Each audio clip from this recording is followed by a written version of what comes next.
ประการน้อมเอาคุณพระพุทธเจ้าคุณพระธรรมเจ้าคุณพระสังฆเจ้า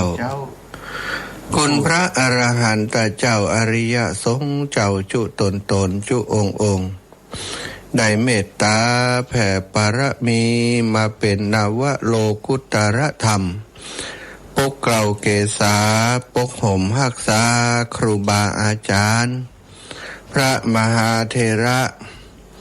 พระเทรานุเถระเปื่อนสหธรรมิกสหพรหมจารีทุกรูปทุกองค์ปกห่มหักษาศรัทธาสาธุชนคนดีศรัทธาโยมพ่อโยมแม่ทั้งหลายติดตามรับฟังรายการสารธรรมยามเจ้าผู้สนใจใฝ่ในธรรมทั้งหลายขอความสุขสัสดีจงมีแก่ศรัทธาท่านเจ้าทุกคนทุกท่าน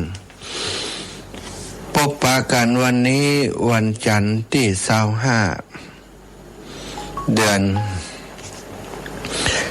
พฤษภาศักราชพระพุทธได้2569พระวสาศรัทธาอิปอยอิแมตตั้งหลายพบปะกันยามเช้าหลายท่านหลายคนก็ยังบ่ตื่นเต้อนะเพราะว่ามันเช้าอยู่นั่นเองก็นอนไปฟังธรรมะไปโดยฟังรายการธรรมะฟังรายการเพลงต่างๆจนมาฮอดเวลานี้ของสถานีวิทยุคลื่นสีขาวหลายๆสถานีได้นำธรรมะมาออกอากาศส่งมาถึงบ้านถึงจองสถานอิปอยอิแมตตั้งหลายก็เป็นปกติทุกวันจันทร์อาตมาภาพรับผิดชอบรับหน้าที่มาพบปะกับศรัทธาญาติโยมทั้งหลาย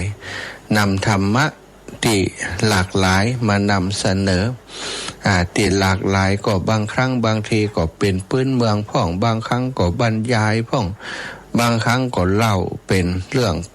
ประวัติทางพระพุทธศาสนาเรื่องราวต่างๆอันจะส่งเสริมศรัทธาประสาทะให้เกิดขึ้นกับศรัทธาญาติโยมทั้งหลาย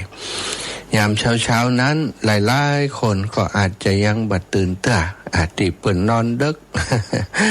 แต่หลายๆคนบอกว่านอนตึ้มรับเป็นน้ำแล้วนะอาจารย์โตพอได้ฟังธรรมะไปสักกรรมนี้รับจ้อยว่ะรับละกันเนาะ เป็นเวลารับพอดีบางคนก็ฝืนนะฟังไปบ่ต้องฝืนถ้าเกิดว่าฟังไปมันใครรับก็รับไปเลยนะพักผ่อนไปเลยเปิดธรรมะให้เทวดาเปิ้นฟังเอาละมาพบปะกันวันนี้อาตมาภาพก็จะปาศรัทธาญาติโยมอิปอยอิแม่ไหวพระทำวัดสวดมนต์ก่อนกระเดียวก็จะได้นำธรรมะสารธรรมมาสนทนามามาจากับศรัทธาญาติโยมต่อไปนะทักทายไปถึงศรัทธาตังเมืองปานโดยเนาะตังเมืองปานตังแจห่มช่วงเช้านี้ก็ได้รับฟังแล้วได้ฟังกันในช่วงเช้าแล้วก็ช่วงตอนดึกเวลา20:00 นถึง4:00 นแล้วก็เวลาอื่นบ่ค่อยได้ฟังกันทักทายไปยังทุกคนทุกท่านเอาละไหว้พระสวดมนต์ทำวัดเช้ากราบพระพร้อมกันกราบ1พุทโธเมนาโถกราบ2ธัมโมเมนาโถกราบ3สังโฆเมนาโถอิมินาสากาเรนะพุทธังอภิปูชยามิ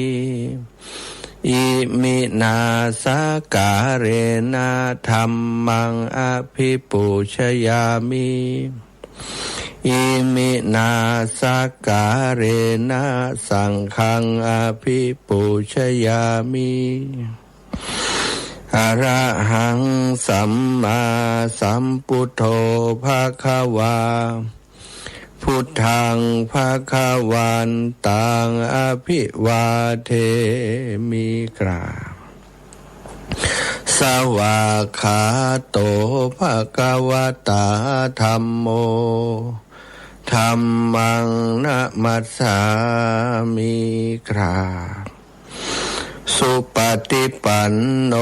ภะคะวะโตสาวกสังโฆสังฆังนะมามิกราบนะโม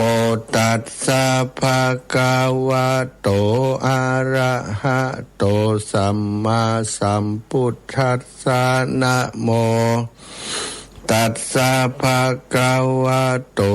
อะระหะโตสัมมาสัมพุทธัสสะนะโมตัสสะภะคะวะโตอะระหะโตสัมมาสัมพุทธัสสะพุทธังสรณังคัจฉามิธัมมังสรณังคัจฉามิสังฆังสรณังคัจฉามิตุติยัมปิพุทธังสรณังคัจฉามิตุติยัมปิธัมมังสรณังคัจฉามิตุติยัมปิสังฆังสรณังคัจฉามิตติยัมปิพุทธังสรณังคัจฉามิตติยัมปิธัมมังสรณังคัจฉามิตติยัมปิสังฆังสรณังคัจฉามิอิติปิโสภะคะวะอะระหังสัมมาสัมพุทโธวิชชาจารณะสัมปันโนสุขโตโลกวิทูอนุตตโรปุริสธัมมสารถิสัทธาเทวมนุษย์สานังพุทโธภะคะวะติสวากขาโตภะคะวะตาธัมโมสันทิฏฐิโกอากาลิโกเอหิปัสสิโกโอปานายิโกปัจจตังเวทิตาโพวินยูหิติสุปฏิปันโนภะคะวะโตสาวกสังโฆอุชุปฏิปันโนภะคะวะโตสาวกสังโฆยายะปฏิปันโนภะคะวะโตสาวกสังโฆสามิจิปฏิปันโนภะคะวะโตสาวกสังโฆยะทิทังจัตตาริปุริสายุคานิอัตถปุริสปุคลาเอสะภะคะวะโตสาวกสังโฆอาหุนโยปาหุนโยทักขินโยอัญชลีกระนิโยอนุตตรังปุญญเขตังโลกัสสติกราบพระพร้อมกันเนื้อสัทธาทั้งหลายกราบหนึ่งพุทธังวรันตังศิรสานะมามิกราบสองธัมมังวรันตังศิรสานะมามิกราบสามสังฆังวรันตังศิรสานะมามิศรัทธาญาติโยมทั้งหลายปกปักกันยามเจ้าเนาะก็ถือว่าทุกคนทุกท่านรวมถึงคนที่นั่งสนทนาอุจานี่ตัวยังโชคดีอยู่ที่เฮายังมีลมหายใจยังมีลมหายใจเมื่อมีลมหายใจก็เท่ากับว่าเฮายังมีชีวิตอยู่แม้จะมีชีวิตอยู่บางคนก็อาจจะมีโรคภัยไข้เจ็บรุมเร้าก็ดีบางคนก็ช่วยเหลือตัวเองบ่ได้นอนติดเตียงแต่ว่าอย่างใดก็ตามคำว่าโชคดีนั้นหมายความว่าเฮายังมีลมหายใจอยู่ยังสามารถสร้างบุญสร้างกุศลให้กับตัวเองอยู่เหมือนกันทุกคนทุกท่านบางคนมีวิกฤตในเรื่องของสุขภาพได้เจ็บเป็นเย็นอุ่นมาเป็นเวลาเมื่อนนาน อาศัยได้ฟังธรรมะในรายการที่ครูบาอาจารย์เปิ้นจัดกันมาเมินแล้วร่วม30กว่าปีตั้งสถานีของเฮาแรกเริ่มเดิมทีก็มี 4-5 สถานีต่อมาก็ขยายเพิ่มขึ้นมาเรื่อยๆเป็น10สถานี20สถานีและ30สถานีในช่วงเวลานี้ปัจจุบันนี้แต่ก็ออกกัน30สถานีก็สลับสับเปลี่ยนหมุนเวียนกันไปบางช่วงเวลาที่ออกกันพร้อมกัน30สถานีก็มีบางช่วงเวลาก็10สถานี 4-5 สถานีก็ว่ากันตามความสะดวกหรือว่าต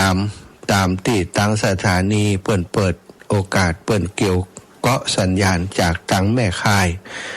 คลื่นสีขาวที่วัดปากตางเจริญเนาะปัจจุบันนี้สถานีที่เพิ่มเข้ามาความจริงก็ยังเสมอตัวอยู่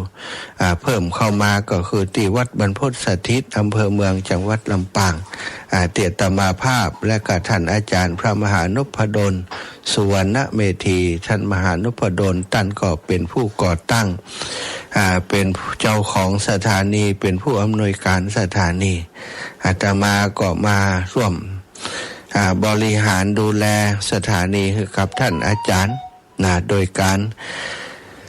นำรายสถานีของเฮาไปเข้ากับเครือข่ายคลื่นสีขาวเพื่อชาวประชาก็เกาะสัญญาณกันไปมาเฮาเกาะเปิ่นผ่องเปิ่นเกาะเฮาผ่อง แบ่งเวลากันเนาะซึ่งก็ทำให้ศรัทธาญาติโยมอีป่อยอีแม่ได้ฟังผู้จัดรายการติดหลากหลายหลากหลายความรู้หลากหลายประสบการณ์ทางโลกทางธรรมบางรูปบางองค์จบด็อกเตอร์มาบางรูปบางองค์ก็จบปริญญาธรรมมาบางรูปบางองค์เปิ้นก็มีความรู้แตกฉานในเรื่องของศาสตร์ต่างๆข่าวทำกำเมืองพ่องแม้กระทั่งเรื่องของจอยซอนี่สถามรดกธรรมกำเมืองต่างๆก็มีครูบาอาจารย์สลับสับเปลี่ยนหมุนเวียนมาจัดรายการให้ศรัทธาญาติโยมได้รับฟังตื่นเช้ามาหลายคนก็เปิดFacebook เข้ามาพอ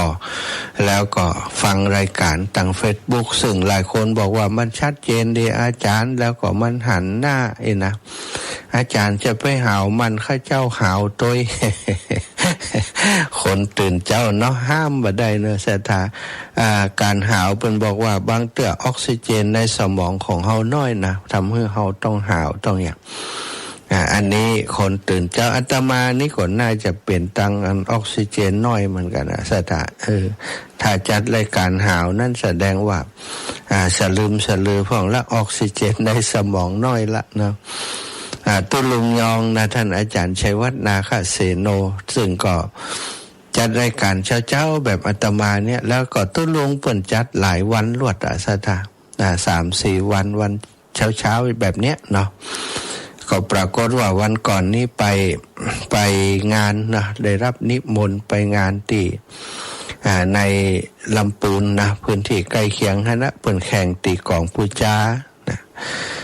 ตัวลงก็ไปเป็นโคศกกำลังหาวานะแล้วก็ฟุบลงไปเลยหมอก็เช็คดูปรากฏว่าเปิ่นขาดออกซิเจนในสมองนะหมอก็เลยสั่งระงับหรือว่าหยุดตุลุงตื่นเจ้าเป็นเวลาเกินเดือนถ้าบ่ดีขึ้นก่อน1 เดือนเนาะตอนนี้ก็เลยจำเป็นต้องหาคนมาทดแทนสลับสับเปลี่ยนกันในการจัดในการตอนเช้าต่อไปก็คงจะ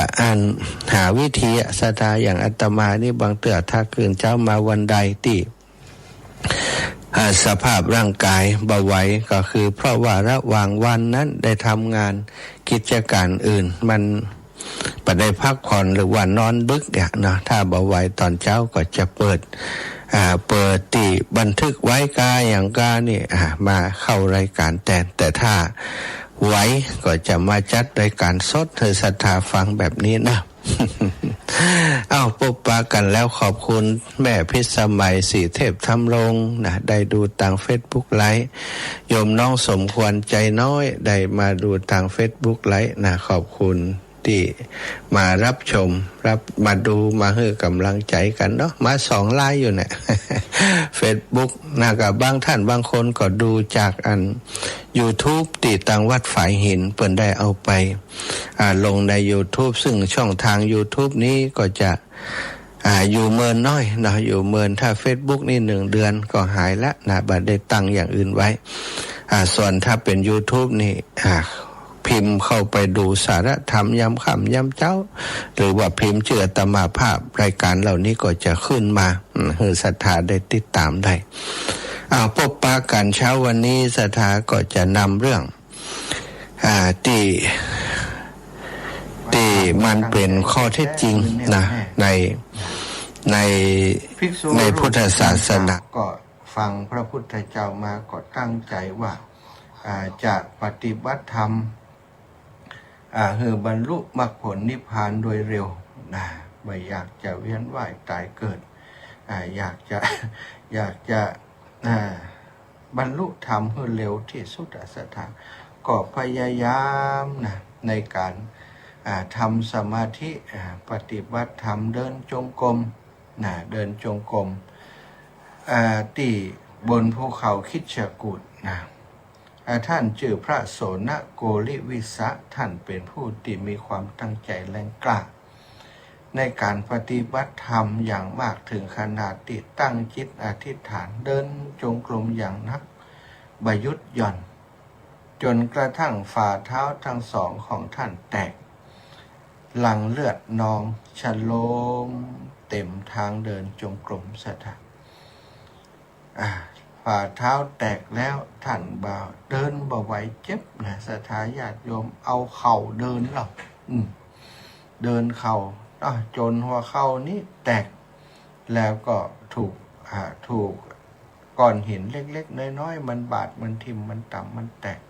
เข่าระบมเป็นเลือดหมดศรัทธาทางเดินจงกรมของท่านเต็มไปด้วยเลือดศรัทธาปล่อยแม่ลองจินตนาการถึงบรรยากาศนี้ดูเนาะบนยอดเขาที่สูงเงียบสงัดมีเพียงเสียงลมพัดและภาพของภิกษุหนุ่มที่นั่งมองดูรอยเลือดของตนเองโดยความรู้สึกที่เหนื่อยล้าสิ้นหวังท้อแท้ใจอย่างที่สุดเพราะคิดในใจว่าเฮาทุ่มเทขนาดนี้แล้วทำไมยังบรรลุมรรคผลนิพพานสักทีหรือว่าเฮานี้มีบุญวาสนาพอถ้าเป็นอย่างนี้ก็คงจะเสียเวลาเปล่าแล้วในการที่จะปฏิบัติเฮาซึกไปเป็นฆราวาสครองเรือนทำบุญบริจาคทานอุปถากอุปถัมภ์พระสงฆ์องค์สังฆเจ้าครูบาอาจารย์จะดีกว่ากะมั้งศรัทธาคิดอย่างนี้พระพุทธองค์ทรงทราบถึงเรื่องราวต่างๆจนกระทั่งถึงเรื่องของความท้อแท้ความผิดหวังที่มันเกิดขึ้นในจิตใจของพระโสนโกริวิสะนี้โดยวาระจิตของพระโสนโกริวิสะนี้พระองค์ก็ซึ่งเสด็จไปโปรดพระโสนถึงที่พักศรัทธาแล้วก็ทรงตรัสถามคำถามสั้นๆเพราะทรงทราบว่าในอดีตพระโสนเป็นนักดีดพิณที่มีฝีมือเยี่ยมยอดมาก่อนพระองค์ไปถึงพระโสนโกริวิสะก็ตกใจศรัทธาพระพุทธเจ้ามาได้อย่างไร มาซ่อนอยู่ตั้งบนเขามาป่อมเปงอยู่ตรงนี้พระองค์ทรงหู้ได้อย่างใดแล้วก็มาทรงมาที่นี่เพื่ออย่างเนาะก็ตกใจแต่ว่าก็ลงไปเมื่อตั้งสติได้ก็เข้าไปกราบพระพุทธองค์แล้วก็นั่งณที่ควร ประนมมือเลือดก็ไหลจากเท้าและเข่าอยู่อย่างนั้นใกล้ๆกับที่จงกรมนั้นพระพุทธองค์ได้ตรัสโดยความเรียบเย็นว่าโสนะเธอบักก่อนตอนเป็นคฤหัสถ์นั้นเธอเป็นผู้ที่มีความสามารถเก่งกาจในการดีดพิณใช่หรือไม่พระโสนโกลิวิสะอดีตช่างอดีตศิลปินเนาะดีดกีตาร์ดีดพิณดีดซึ้งบรรเทาเนี่ยก็ตอบว่าใช่พระเจ้าค่ะพระองค์ทรงตรัสถามต่อไปว่าเวลาเธอดีดพิณนี้ถ้าสายพิณของเธอตึงเกินไปเมื่อนั้นพิณของเธอก็จะมีเสียงไพเราะนะเหมาะแก่การใช้งานหรือไม่พระโสนะก็บอกว่าไม่เลยพระเจ้าค่ะสายพิณที่มันตึงเกินไปนั้นมันอาจจะขาดได้โดยง่ายพระเจ้าค่ะแล้วถ้าสายพิณเนี่ยมันหย่อนเกินไปมันจะดีกว่าพระโสนะก็บอกว่าโอ้บ่าดีพระเจ้าค่ะก็บ่ไพเราะเช่นเดียวกันพระเจ้าค่ะมันจะตวบเต็บนะตวบเต็บนะถ้าเราขิงขึงมันบัดตึงนะเสียหย่อนนี่มันเสียงมันจะปรับเป็นปรับเป็นคีย์สถานมันจะฟังแบบไพเราะพระองค์ก็ตรัสสรุปว่าถ้าสายพิณนั้นขึงไว้อย่างพอดีลุกบ่ตึงบ่หย่อนเกินไปพอประมาณนี่เสียงจะเป็นอย่างใดพระโสนะก็บอกถ้าตั้งหมกพอดีนี่พระองค์เสียงก็จะไพเราะและก็พร้อมจะใช้งานที่สุดพระเจ้าค่ะศรัทธาญาติโยมพระองค์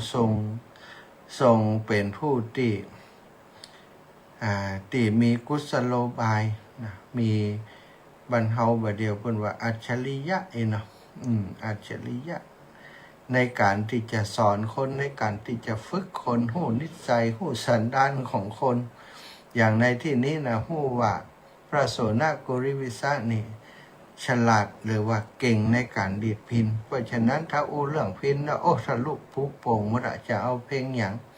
จะตั้งสายหมอกใดมันจะไพเราะเนี่ยก็เลยเอาเรื่องตีเป็นเก่งอยู่แล้วมาสอบถามเมื่อสอบถามได้ความอย่างนี้พระโสนะก็ทรงใจไปตามคำตอบคำถามที่พระพุทธองค์ทรงถามลืมเรื่องความท้อแท้นะความอ่อนล้าในการปฏิบัติความที่อยากจะซึกได้บ่ไหวแล้วถ้ายังซึกไปดีกว่าเนี่ยพอเจอพระพุทธเจ้าลืมเรื่องนั้นทั้งหมดพอตอบคำถามพระพุทธเจ้าทุกอย่างแล้วจิตใจเปิ้นก็เบิกบานปลอดโปร่งสถาจิตใจเบิกบานปลอดโปร่งพร้อมที่จะรับฟังเรื่องราวดีๆต่อพระพุทธองค์ก็จึงสรุปบทเรียนครั้งสำคัญนี้ว่าโสนะความเพียรที่เกินพอดีตึงเกินไปจะนำไปสู่ความฟุ้งซ่านและก็เหนื่อยล้าส่วนความเพียรที่ย่อหย่อนเกินไปก็จะนำไปสู่ความเกลียดค้านและก็ปล่อยปละละเลยอัตตกิลมัฏฐานุโยคการประกอบตนโดยความลำบากการทรมานตนก็ดียังก็ดีต่างๆที่มันเกินไปมันนักหน่วงเกินไปมันก็จะทำให้ร่างกายนี้อ่อนล้าฟุ้งซ่านต่างๆแต่ก็ตรงกันข้ามถ้าความมันย่อหย่อนเกินไปก็จะนำไปสู่ความปล่อยปละละเลยความเกลียดค้านบะเอาจริงบะเอาจังถึงสองอย่างนี้ถือว่าบัดใจความพอดีหลักการนี้เองศรัทธาญาติโยมที่ครูบาอาจารย์ในยุคต่อมาได้นำมาเปรียบเปรยให้หันภาพชัดขึ้นอุปมาเหมือนการจับนกโดยความพอดีว่าการประคับประคองจิตและการลงมือทำสิ่งใดสิ่งหนึ่ง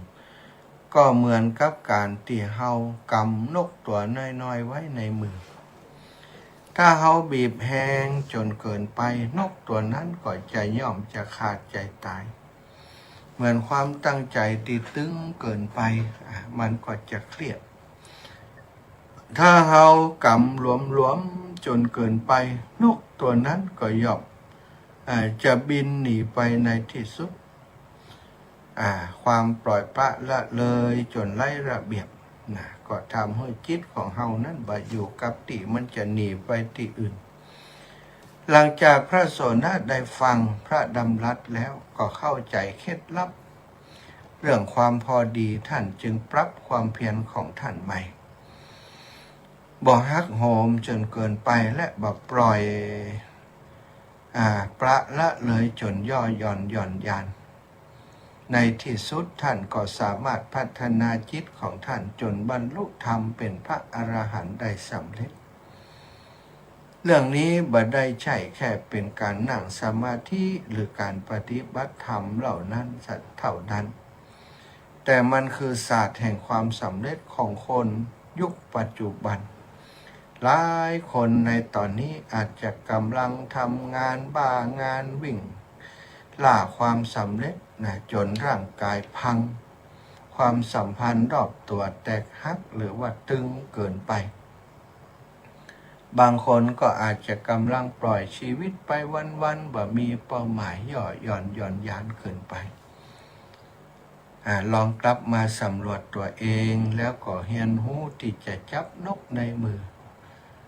โดยความอ่อนโยนแต่คงความมั่นคงให้พอดีแล้วชีวิตเราจะพบกับความราบรื่นและมีความสุขที่แท้จริงถ้าเราเคยรู้สึกว่าตัวเองกำลังตึงหรือว่าหย่อนกับเรื่องไหนในชีวิตตอนนี้ศรัทธาญาติโยมถ้าเราในวันนี้เหนื่อยล้าจนเท้าแตกเราจะเลือกสู้ต่อในทางเดิมหรือว่าย้อมถอยออกมาหรือว่าจะตั้งใจทำทุกอย่างโดยความพอดีพองามศรัทธาทุกอย่างถ้าเราทำบนแนวทางของมัชฌิมาปฏิปทาขยันก็ขอให้ขยันแต่พอดีถ้ามันเกินพอดีจนบ่มีเวลาพักผ่อนสุดท้ายร่างกายพังความขยันนั้นก็ไร้ผลเนาะไปบ่ถึงจุดหมายเหมือนกันถ้าขยันจนเกินไปจนบ่พักผ่อนอยากจะเป็นคนรวยอยากสร้างเนื้อสร้างตัวบุกบั่นทำการทำงานหามลุ่งหามค่ำร่างกายบ่ใจเครื่องจักรเนาะสถาวันหนึ่งมันก็จะพังไปอย่างท่านโสนโกริวิสะนี่ปฏิบัติธรรมนี่เอาจริงเอาจังมุ่งมั่นอยู่ตรงนั้นเดินจนพอบ่ยังศรัทธาญาติโยมร่างกายที่มันบ่ได้พักผ่อนเดินเกินไปเนี่ยมันก็สุดท้ายจนเท้าแตกศรัทธาลองขึ้นพอเท้าแตกแล้วก็เลือดไหลทั่วในพื้นที่ที่จงกรมอันนี้ก็คือมันเกินไปแต่ทำไมมันถึงเป็นอย่างนั้นท่านก็ฟังครูบาอาจารย์มาอย่างดีท่านทำไมถึงเป็นอย่างนั้นก็คงจะเป็นบุพกรรมเก่าของเปิ้นที่ได้ทรมานสัตว์ก็ได้อย่างก็ถึงโดนบันดาลให้ท่านได้ตั้งความปรารถนาความเพียรที่สูงเกินไปความจริงการปฏิบัติในพระพุทธศาสนาเริ่มต้นเดิมทีนั้นพระพุทธองค์ก่อนที่จะสอนสาวกโดยเฉพาะปัญจวัคคีย์พระองค์ก็ทรงตรัสสอนเรื่องของการ บาทรมานร่างกายจนเกินไปเรียกว่าอัตตกิลมัฏฐานุโยคแล้วก็ประกอบคนกรรมสุขาริกานุโยคสะดวกสบายเกินไปอันนี้ก็ตั้งแต่เริ่มต้นเลยสถานในการประกาศพุทธศาสนาประกาศสิ่งสองประการที่เป็นไปเพื่อประโยชน์ตึงเกินไปก็ขาดหย่อนเกินไปก็ใบไพเราะฉะนั้นทำทุกอย่างฟังน้ำฟังธรรมก็พอดีปฏิบัติธรรมก็พอดีทำการทำงานก็พอดี ถ้าทุกอย่างพอดีศรัทธาประโยชน์ก็จะเกิดขึ้นในการทำสิ่งนั้นๆของเราตั้งเจ้าทั้งหลาย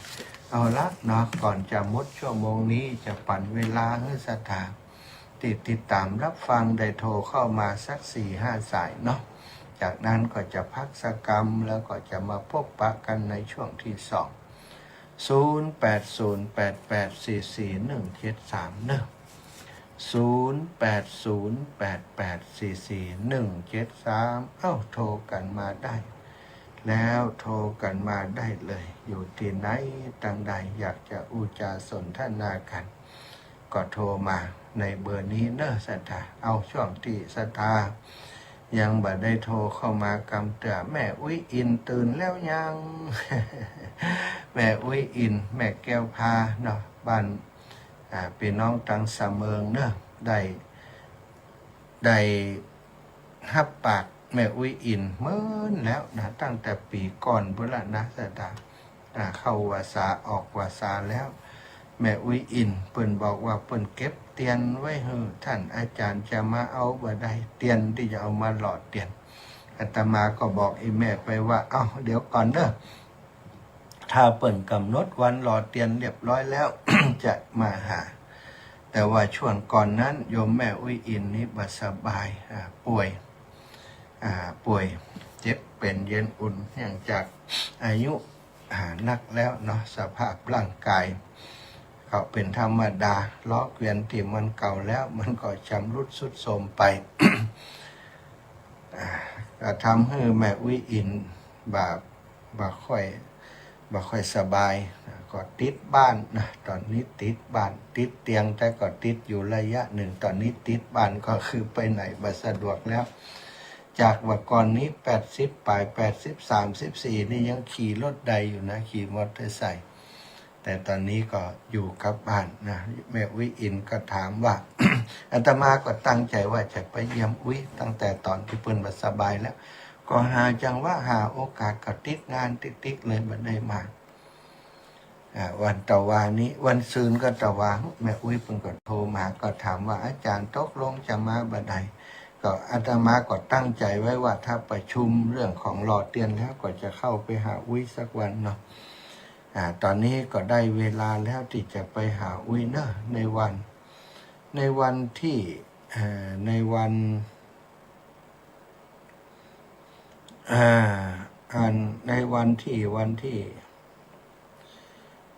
ที่จะไปวันที่25 26วันพุธวันที่26เนาะวันอังคารเนอะคุยเนอะวันนี้วันจันทร์วันพรุ่งนี้วันอังคารก็จะไปถึงปุ้นน่าจะประมาณสัก9 โมง 10 โมงประมาณนี้จะออกเดินทางเจ้าหน่อยนะไปเยี่ยมอุ้ยแม่อุ้ยอินแล้วก็แม่แก้วพาจากนั้นก็จะกลับมาในเมืองเชียงใหม่ก็จะไปเยี่ยมปอกกำนันธัญพัฒน์ปาเขื่อนตะหรือว่าปอกกำนัน4 ท่านที่โรงพยาบาลลานนาเชียงใหม่หลวงพ่อเปิ่นรักษาตัวอยู่หั่นเนาะก็เป็นญาติโยมที่สนิทสนมกันนะหลวงพ่อกำนันเวลาอาตมาไปเวียงป่าเป้าตอนที่บ่มีรถกำเตือนเนาะเปิ้นก็พาไปส่งหั่นไปส่งนี่ปอกกำนันเปิ้นอาสาหมดสถานเจริญปอนแม่สุกแก้วสอนศรีนุสรเจ้ากลับมาสารเด้อท่านพระแม่เจ้าฟังอยู่เด้อวันนี้ก็ฟังเจ้าแหนะเจ้าโอ้ข่าวว่าจะไปเอี่ยวแม่โอ้ยอินแต่คืนจะได้เงินเพื่อนโทรหาครูบาอยู่เด้อครูบาวันนี้ใช้เนาะเจ้าเพื่อนโทรหาแม่สุกแก้วก็ดีใจว่าแม่โอ้ยอินเพื่อนหาย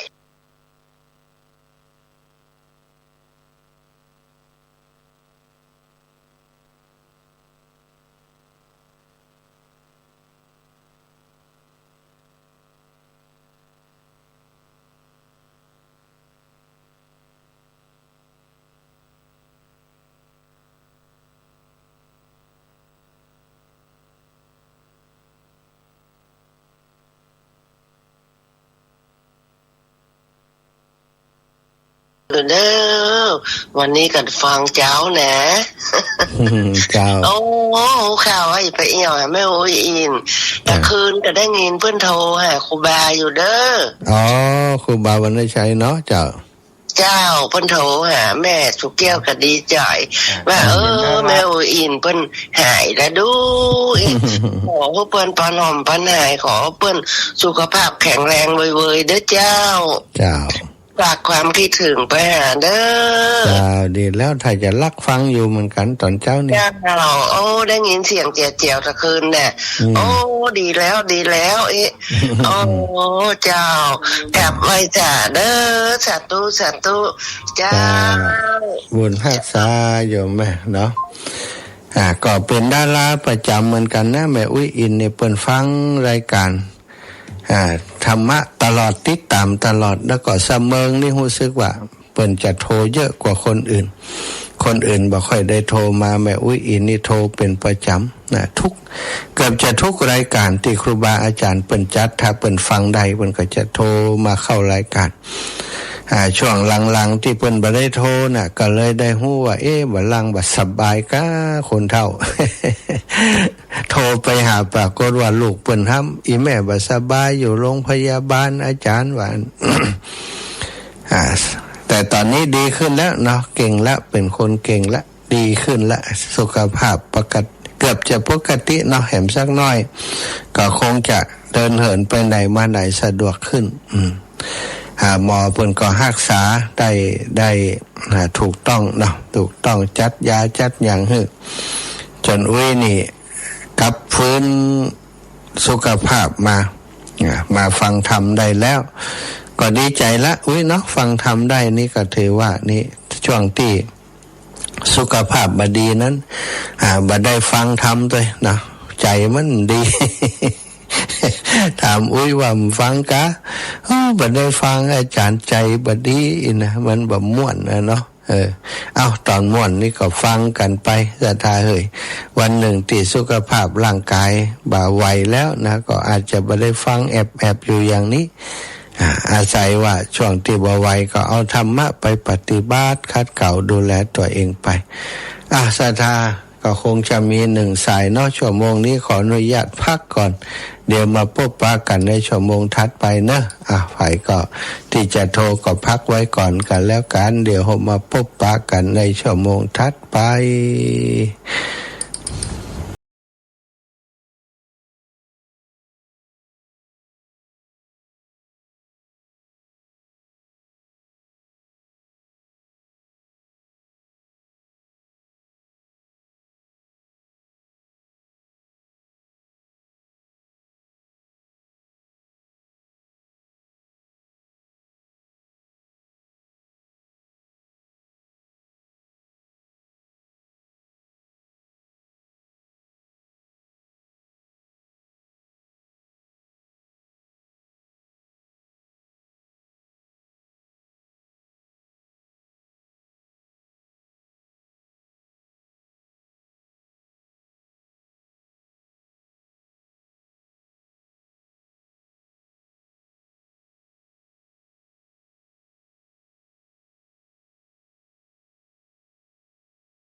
นา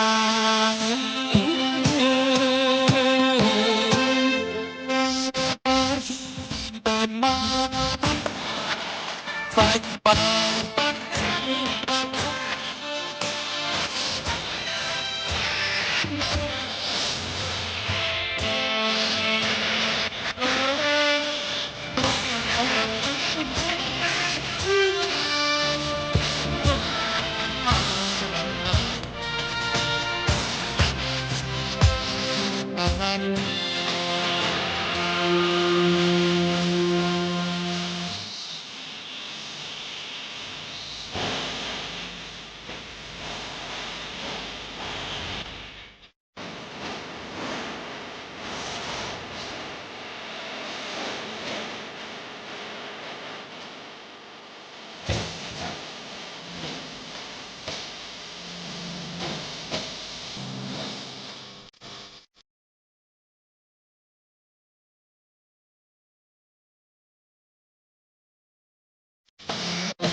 ชนะ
ญาติโยมฟังเพลงธรรมะเนาะพอได้พักผ่อนพักเสียงศรัทธาก็ได้คติธรรมจากเพลงเพราะเพลงที่มีสาระธรรมสอดแทรกอยู่เป็นเพลงธรรมะ ตื่นเถิดทุกท่านนี่ก็เป็นเพลงที่เปิดเป็นประจำเนาะครูบาอาจารย์หลายรูปก็เปิดเพื่อจะให้ศรัทธาได้ตื่นตัวตื่นใจตื่นขึ้นมาเพื่อจะปฏิบัติหน้าที่ของเฮาในแต่ละวันแล้วก็ตื่นในจิตในใจตื่นมาเพื่อจะทำให้ใสทำใจให้สะอาดในทุกๆวันเช่นเดียวกันศรัทธาญาติโยมตอนนี้เนาะอีปออีแม่ตั้งหลายที่ฟังรายการกันอยู่ช่วงที่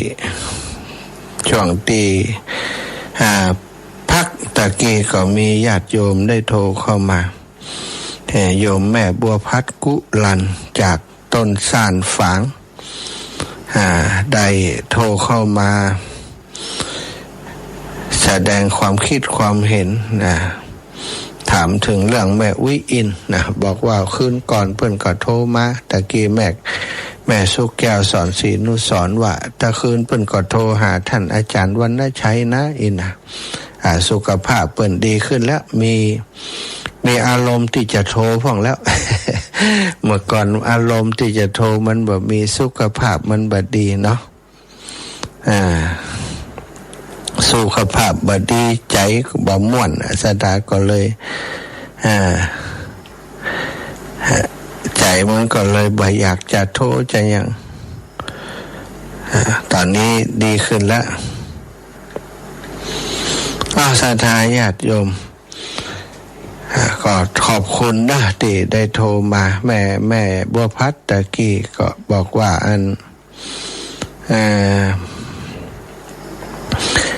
ตังฝางนะตังเมืองฝางช่วงนี้ตอนเจ้าบ่ได้ยินแล้วเนื่องจากว่าสถานียังบ่เปิดเด้อนะเพิ่นก็อาศัยฟังจากทาง Facebook ไลฟ์เอาก็หลายคนก็แจ้งมาอย่างนั้นเนาะเนื่องจากว่าสถานีวิทยุฝางบ่มีไผไปดูแลไป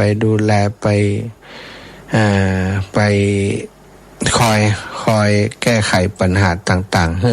ๆหลวงพ่อก็คนเดียวก็คงจะอิดอยู่เนาะอายุก็หลายละแล้วก็ในเรื่องเทคนิคอย่างก็ยังว่าน่าศรัทธาต้องอาศัยคนเชี่ยวชาญคนชำนาญคนที่เข้าใจถึงจะเข้าไปทำได้ก็ว่ากันไปอนาคตตั้งหน้าก็อาจจะดีขึ้นมีการปรับปรุงตอนนี้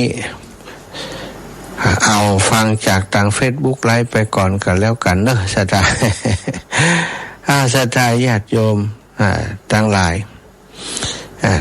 ตะกี้ก็ได้อู้ถึงเรื่องของพระสงฆ์องค์สังฆเจ้าที่ปฏิบัติอย่างอุกฤษนะปฏิบัติ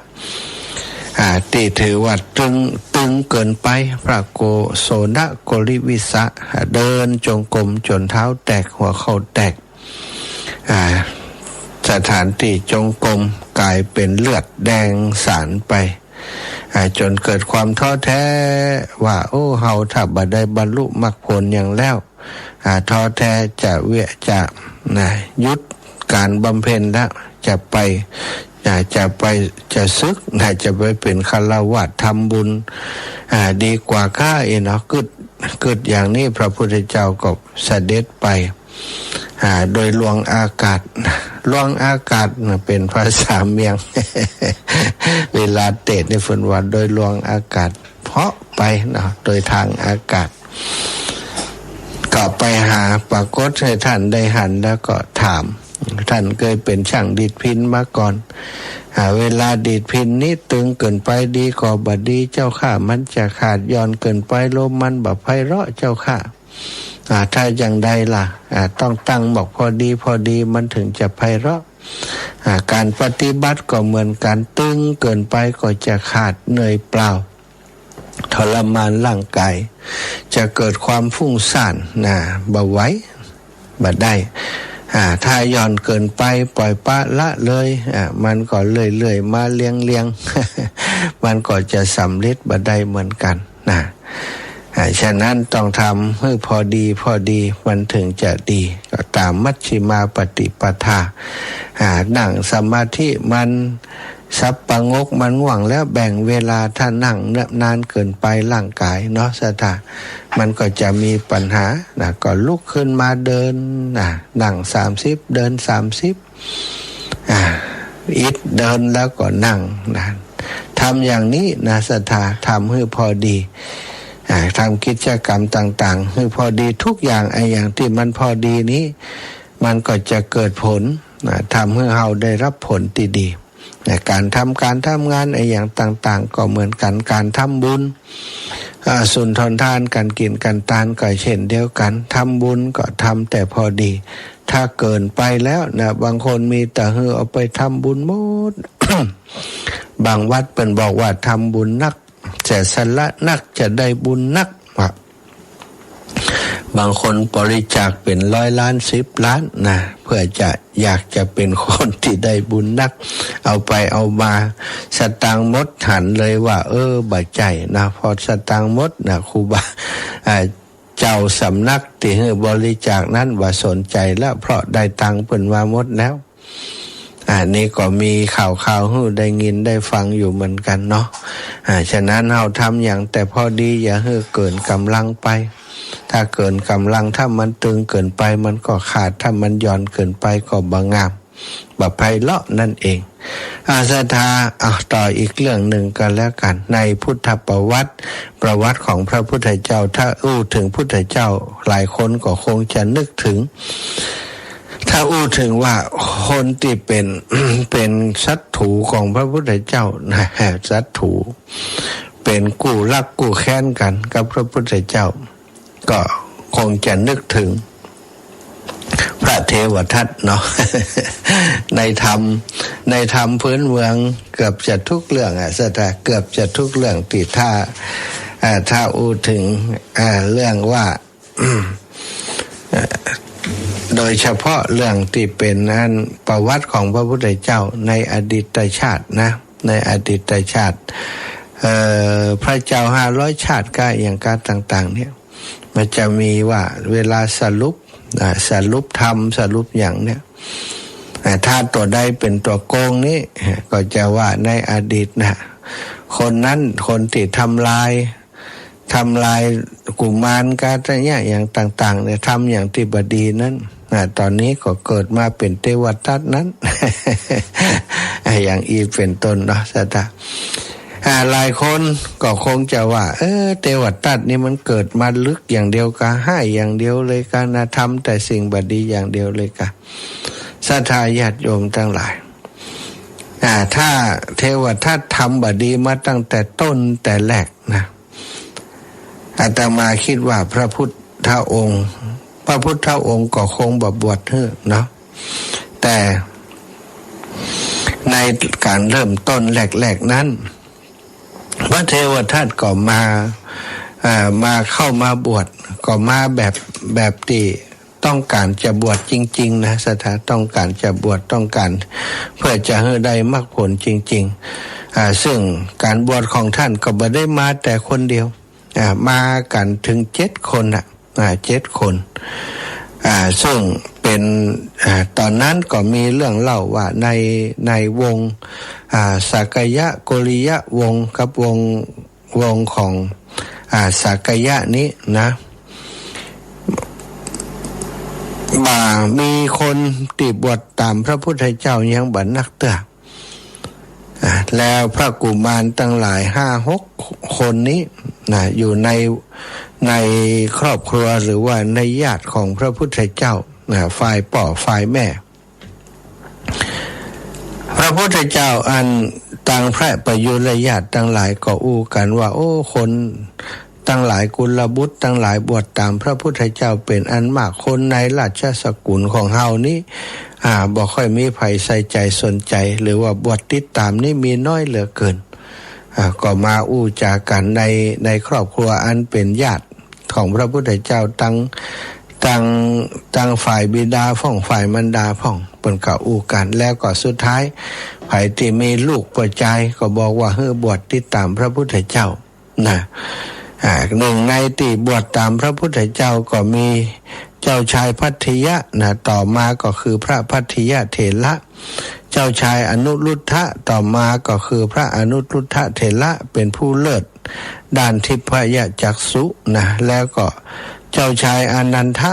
ก็ต่อมาก็คือพระอานนท์เถระผู้พุทธอุปถากแล้วก็เจ้าชายภัคคุต่อมาก็คือพระภัคคุเถระแล้วก็เจ้าชายกิมพิระต่อมาคือพระกิมพิระเถระแล้วก็อุบาลีต่อมาก็คือพระอุบาลีซึ่งเป็นผู้เลิศทางวินัยแล้วก็ท่านเทวทัตนี่แหละสัทธาพระเทวทัตก็เป็นคนหนึ่งที่บวชพร้อมกับเจ้าชายสักยะวงศ์5 พระองค์แล้วก็มีนายภูสามาลา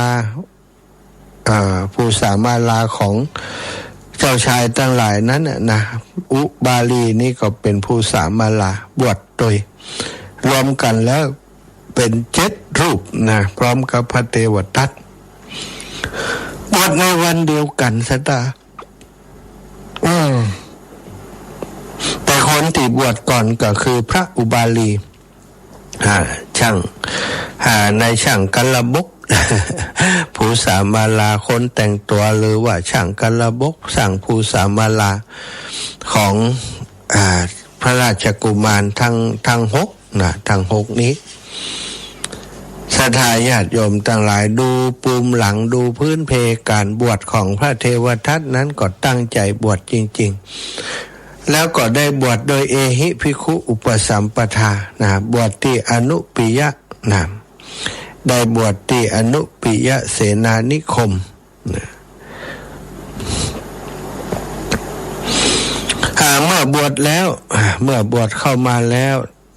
ก็ได้ตั้งใจในการปฏิบัติตั้งใจในการปฏิบัติพระพุทธองค์ก็คือกรรมฐานกรรมฐานแก่พระกุมารทั้งหลายเหมือนกันพร้อมกันเนาะพร้อมกันไปแล้วพระเทวทัตก็บ่ได้เริ่มต้นจากการที่เป็นคนเลวแล้วอายังที่ค่อยๆเปลี่ยนเปิ่นคือมาเป็นอย่างนั้นซะดราม่าชีวิตของพระเทวทัตถ้าเราจะอู้ถึงพระเทวทัตภาพจำของทุกคนก็คือเป็นผู้ร้ายตลอดกาลในพุทธประวัติคนที่คิดล้มล้างพระพุทธเจ้าวางแผนฆ่าพระพุทธเจ้าแล้วก็ลงเอยโดยการถูกธรณีสูบลงอเวจีมหานรกแต่ศรัทธาหูหรือไม่ว่าในวันที่พระเทวทัตออกบวชนั้นบัดใดเพราะอยากจะมาบวชเพื่อทำลายพุทธศาสนาและเขาเปิ่นก็เกยถือพระเทวทัตนี่ถือว่าเป็นพระดาวรุ่งเหมือนกันในช่วงนั้นท่านก็เก่งกาจมากๆองค์หนึ่งในยุคนั้นเลยเจ้าชายสายธรรมสู่พระผู้ทรงอภิญญาเทวทัตนั้นเป็นเจ้าชายสักยะลูกพี่ลูกน้องกับพระพุทธเจ้าบวชพร้อมกับพระอานนท์พระอนุรุทธะหลังจากบวชแล้วก็ตั้งใจปฏิบัติธรรมนักจนได้โลกิยะอภิญญาคือหรือว่าฤทธิเดชตังโลกีชั้นโลกิยะยังสามารถที่ยังบ่ใจชั้นโลกุตละเตือสตาสามารถแปลงกายเหาะเหินเดินอากาศได้เรียกว่าโปรไฟล์ของท่านในตอนนั้นก็คือพระที่ปฏิบัติดีปฏิบัติชอบน่าเลื่อมใสศรัทธาเป็นอย่างมากจุดเปลี่ยนของท่านจุดเปลี่ยนในชีวิตของท่านมีหลายอย่างด้วยกันเรื่องของลาภสักการะความถือดีของท่านแล้วก็หันคนทั้งหลายเวลาเข้ามาพระเชตวันก็มาถามหาพระพุทธเจ้าถามหาพระอานนท์ถามหาพระสารีบุตรถามหาพระโมคคัลลานะบ่มีไผถามหาพระเทวทัตเลยเนี่ยท่านก็เฮาก็เกิดในราชสกุลเหมือนกันแล้วก็เป็นญาติพระพุทธเจ้าแต่ว่าทำไมคนทั้งหลายถึงบ่ค่อยใส่ใจสนใจเฮาแน่น้อยใจเหมือนกันก็คือมีชั้นโลกิยะอยู่ศรัทธายังมีความรู้สึกแบบนี้อยู่แล้วก็เป็นเรื่องของลาภสักการะที่กลายเป็นพิษมันจึงเริ่มเรื่องราวต่างๆขึ้นเมื่อพระเทวทัตอยากจะมีชื่อเสียงอยากจะให้คนมาศรัทธามากก็จูงใจฤทธิ์ที่มีอยู่คือเหาะเหินเดินอากาศได้นั่นเองแปลงร่างเป็นกุมารน้อยมีงูพันรอบตัวเหาะไปนั่งบนตักของเจ้าชายอาชาติศัตรูมหามกุฏราชกุมารแห่งแคว้นมคธเจ้าชายอาชาติศัตรูทีแรกก็ตกใจหันงูเข้ามาก็แปลงร่างเป็นกุมารแล้วก็แปลงร่างเป็นงูพันตัวกุมารเข้าไปหาพระเจ้าอาชาติศัตรูแล้วก็พระเจ้าอาชาติศัตรูหันอย่างนั้นก็ตกใจพอเปิ้นตกใจก็แปลงร่างกลับมาเป็นเทวทัตแล้วก็บอกว่าพระองค์บ่ต้องตกใจหรอกอาตมาภาพคือพระเทวทัตพอแปลงร่างออกมาเป็นเทวทัตใจ เจ้าชายอาชาติศัตรูก็เกิดความศรัทธาเลื่อมใสว่าโอ้พระภิกษุตนนี้มีฤทธิ์มีอำนาจมีเดชมากๆนี่พระพุทธเจ้าน่าจะเทียบเท่ากับพระพุทธเจ้าเลยก็ว่าได้เนาะพระเจ้าอาชาติศัตรูก็คิดอย่างนั้นว่าทรงเลื่อมใสศรัทธาต่อพระเทวทัตก็ได้สร้างวัดถวายเป็นการส่วนตัวดูวัดต่อแปลงวัดให้เทวทัตแล้วก็ส่งปุณโตภัตตาหารอันเลิศรสไปถวายพระเทวทัตนั้นวันละ500 มอทุกวันท่ามกลางเสียงสรรเสริญเยินยอลาภยศและเงินทองตีหลั่งไหลเข้ามาหันว่าโอ้ตอนนี้เจ้าชายรัชทายาทต่อไปเพิ่นก็จะได้เป็นเจ้าครองเมืองกรุงราชคฤห์แคว้นมคธพระเทวทัตก็เมื่อมีลาภสักการะมากขึ้นนะแล้วก็เกิดความเข้าใจเกิดอีโก้เกิดความเข้าใจว่าตอนนี้นะเฮานี่สามารถบริหารจัดการดูแลหมู่สงฆ์ได้นะเพราะมีคนหนุนหลังอยู่มีกษัตริย์หนุนหลังอยู่ซึ่งยังได้ก็ตามพระเจ้าอาชาติศัตรูนี้จะต้องขึ้นมาเป็นกษัตริย์ในปลายหน้าแน่นะเป็นโอกาสที่เฮาจะได้ขึ้นปกครองสงฆ์แทนพระพุทธเจ้าอีโก้หรือว่าความถือดีของพระเทวทัตก็ค่อยๆขยายใหญ่ขึ้นมีภิกษุสงฆ์ทั้งหลายที่หันแก่ลาภสักการะนะที่หันว่าพระเจ้าอาชาติศัตรูอุปถัมภ์พระเทวทัตอยู่ดีกินดีนะสะดวกสบายทุกอย่างนะก็เลยเข้าไปในกลุ่มของพระเทวทัตเป็นอันมากเรียกว่ากึ่งกันแล้วกันเนาะอยู่กับพระพุทธเจ้าส่วนหนึ่งอีกส่วนหนึ่งไปอยู่กับพระเทวทัตที่วัดใหม่ที่พระเจ้าอาชาติศัตรูสร้างทำให้อีโก้หรือว่าความถือดีถือตัวถือเด่นของพระเทวทัตก็มากขึ้นขยายใหญ่ขึ้นจนความคิดที่ว่าเฮาก็เก่งบ่แพ้พระพุทธเจ้า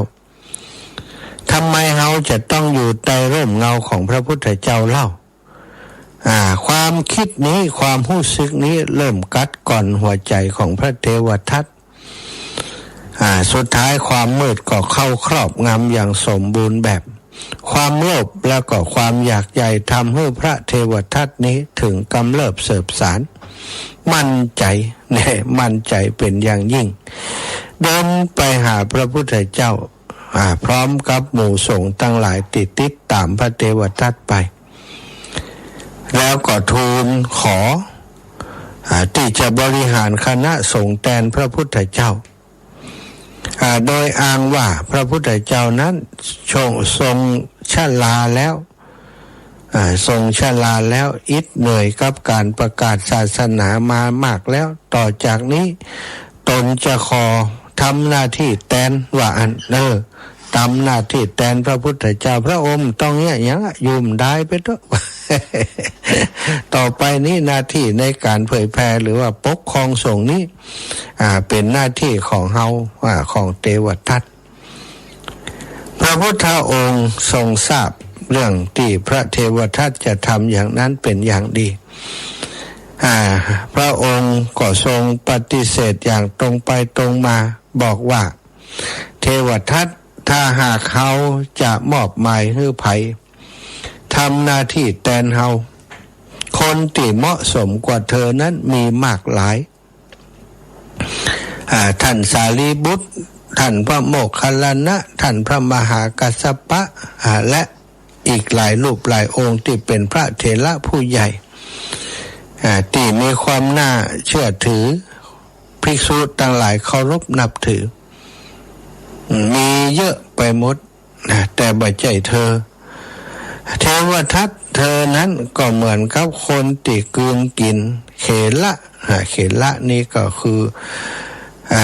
น้ำลายของผู้อื่นในที่นี้พระองค์ทรงหมายถึงลาภสักการะที่เกิดขึ้นกับเทวทัตที่พระเจ้าอาชาติศัตรูได้ถวายอาหารกับพระเทวทัตวันละ500 หม้อ เป็นอาหารเลิศรสจากราชวังอาหารที่เกิดขึ้นนั้นเกิดขึ้นจากการที่พระเจ้าอาชาติศัตรูเลื่อมใสในปาฏิหาริย์ที่พระเทวทัตแสดงการได้อาหารมาโดยบริสุทธิ์นะโดยการใจฤทธิ์ใจเดชอย่างต่างๆอย่างที่พระเทวทัตทำให้มอมเมาคนอื่นโดยฤทธิ์เดชอย่างนี้แล้วก็ได้อาหารมาเป็นอาหารที่บริสุทธิ์พระพุทธเจ้าเปรียบเสมือนก้อนเขละหรือว่าน้ำลายของผู้อื่นนะได้เปรียบเทียบพระเทวทัตว่าเป็นคนกินน้ำลายคนอื่นคำปฏิเสธนั้นทำให้พระเทวทัตเสียหน้าอย่างรุนแรงความเสียหน้าความเสียใจก็กลายเป็นความแค้นซะตามแล้วก่อนนั่นแหละคือจุดเริ่มต้นของแผนการรอบปรงพระชนรอบสังหารพระพุทธเจ้าทั้งการจ้างนายขมังธนูมายิงพระพุทธเจ้านายขมังธนูไปแอบยิงพระพุทธเจ้ายิงอย่างใดก็บ่ถูกศรัทธาญาติโยมลูกธนูยิงไปแล้วมาตกข้างตัวเขาหั่นเองยิงลูกธนูยิงไปแล้วอยู่ดีๆก็ล่นลงมาในขมังธนูเป็น100 คนที่ทำหน้าที่ถูกจ้างไปพระเทวทัตจ้างไปเจ้าอาชาติศัตรูจ้างไปไปยุแย่แกก็ไปยุแย่พระเจ้าอาชาติศัตรูว่าพระกุมารตอนนี้พระบิดาของพระองค์นั้น ก็ยังมีบาปแปลงแห่งมีถ้าหากพระองค์จะล้อว่าจะเสวยราชจะเป็นพระเจ้าแผ่นดินนี้ก็คงจะบ่มีโอกาสเมินหรือว่าถ้ามีโอกาสก็จะใช้เวลาให้เมินตอนนี้พระองค์ถ้าอูถึงแล้วความสามารถในการปกครองก็ดีในการทหารก็ดีบ่ด้อยกว่าพระบิดาเลยนะว่าไปยุแย่เพิ่นเนาะซะท่าพระเจ้าอาชาติศัตรูมันเจื่อหมดหรอกตอนนั้นเป็นพระกุมารยังหนุ่มอยู่นะพระเทวทัตก็ไปยุแย่ถ้าหากพระองค์บ่จัดการอย่างใดอย่างหนึ่งถ้าบ่ปรงพระชนพระบิดานั้นพระองค์จะบ่ได้ขึ้นของราชย์ที่แรกพระเจ้าอาชาติศัตรูก็ตกใจว่าถ้าทำอย่างอันปิตุฆาตนี่ก็จะบาปหนาก็พระบิดาก็ฮักเฮานะเขาไปเนี่ยอย่างอันใดอย่างใดแต่ว่าเทวทัตก็ยุยงเรื่อยๆว่าถ้าพระองค์แบบเนี้ยอย่างอันก็คือการครองราชย์ก็คงเป็นไปบ่ได้ถ้าจะครองราชย์ตอนเท่าชะแลแก่ชราพระองค์จะปกครองไฟฟ้าประชาชนก็ลำบากจะไปลบทับจับซึกก็ยากถ้าพระองค์บ่ทำเสียตอนนี้ถ้าทำเสร็จตอนนี้ข้าพระองค์จะช่วยคิดช่วยหาวิธีการต่างๆให้นี่ยุแย่พระเจ้าอาชาติศัตรูอย่างนั้นแล้วก็บอกว่าถ้าหากพระองค์สามารถทำอย่างอันได้ตัวของอาจารย์ก็จะทำให้ยึดอำนาจจากพระพุทธเจ้าเหมือนกันแต่2 คนเขามาร่วมหัวกันบ่ เทวทัตมันฉลาดเนาะร่วมหัวกันท่านช่วยเฮาช่วยท่านต่างคนต่างช่วยกันแล้วเขาจะสมหวังได้ปกครองแผ่นดินยามที่หนุ่มนี้เขาจะได้ปกครองสูงยามที่เขายังมีแหงอยู่นี่หว่าคนบดีมันปรึกษากันก็ปรึกษากันในเรื่องบดีซึ่งต่อมาเมื่อพระเทวทัตทำอย่างนั้นสถาฤทธิเดชที่เคยมีก็เสื่อมถอยไปเหาะเหินเดินอากาศบ่ได้แล้วต่อมาภายหลังนี่นะใจฤทธิ์ใจเดชบ่ได้แล้วก็เลยได้หาวิธีที่จะทำการยึดอำนาจจากพระพุทธเจ้าหลายวิธีที่คิดได้ก็คือทิศแบบโจรสถาจ้างนายขมังธนูไปยิงพระพุทธเจ้าแต่สุดท้ายมานายขมังธนูเมื่อทำอย่างพระพุทธเจ้าบ่ได้ก็มาคิดว่าเฮาตอนนี้เป็นคนบาปหนาแล้วมาทำมารับจ้างฆ่าพระพุทธเจ้านี้บ่ใจเรื่องดีเลยพระองค์ทรงมีเมตตาอนุเคราะห์แก่คนทั้งโลกและเฮามาทำลายเพิ่นอย่างอีนี่เป็นสิ่งบ่ดี แล้วก็หันในความเมตตาของพระพุทธเจ้าทั้งที่ฮู้ว่านายขมังธนูนี่แอบซุ่มจะยิงเปิ้นก็บ่ได้สนใจแล้วก็บ่ได้ที่จะทำร้ายนายขมังธนูแต่อย่างใดสุดท้ายนายขมังธนูก็ไปถวายตัวไปขอบวชในพุทธศาสนากับพระพุทธเจ้าเสียหมดสิ้นเอาล่ะตายแล้วเทวทัตจ้างไผก็บ่ได้แล้วตอนนี้ไผก็บ่ทำหน้าที่ฮื้อไปจ้างทหารก็ไปบวชเสีย ไปจ้างไผจ้างคนนายพรานต่างๆไปยิงพระพุทธเจ้าสุดท้ายก็ไปบวชเฮียนักใจและจ้างไผบ่ได้เทวทัตก็แย่อย่างใดดีก็เอาละไผบ่แย่เฮาจัดการเองจะไปยากหยังอยากพุทธเจ้านี้ขึ้นไปอยู่ไปจำวัดนะไปปฏิบัติอยู่ที่เขาคิชกูฏพร้อมกับพระสงฆ์ทั้งหลายเทวทัตก็คอยจังหวะเวลาขึ้นเขาคิชกูฏนี้มันจะมีช่องทาง